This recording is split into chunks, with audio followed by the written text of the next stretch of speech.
మగవాడు దేవుని సృష్టిలో ఒక అందమైన భాగం. అతను చాలా యుక్త వయసులో రాజీ పడడం ప్రారంభిస్తాడు.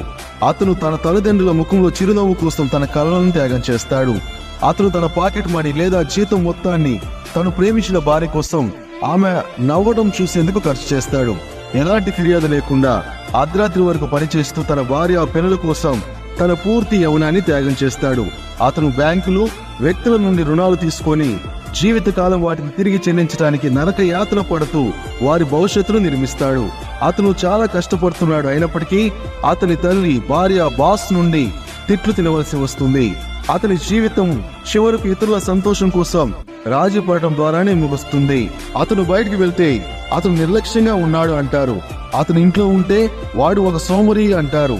అతను పిల్లలను తిడితే అతను ఒక రాక్షసుడు అంటారు. అతను తిట్టకపోతే అతను బాధ్యత లేని వ్యక్తి అంటారు. అతను భార్యను పని చేయకుండా ఆపివేస్తే అతను భార్యకు భయపడుతున్నాడు అంటారు. అతను భార్యను పని చేయకుండా ఆపకపోతే అతను భార్య సంపాదనతో జీవించేవాడని గేలి చేస్తారు. అమ్మ మాట వింటే అమ్మ కొడుకు, భార్య మాట వింటే భార్యకు బానిస.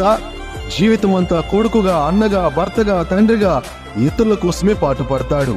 మగవాడికి ఉన్న త్యాగం, మంచి మనసు ఎవరికి ఉండదు. మీ ఇంట్లో ఉన్న మీ అన్న, కొడుకు, భర్త, తండ్రి ఎవరైనా సరే వారి త్యాగాన్ని గుర్తించండి. వారిని ప్రేమించండి, గౌరవించండి, వారిని ప్రోత్సహించండి. దేవుని కృప మీకు తోడై ఉన్నది గాక.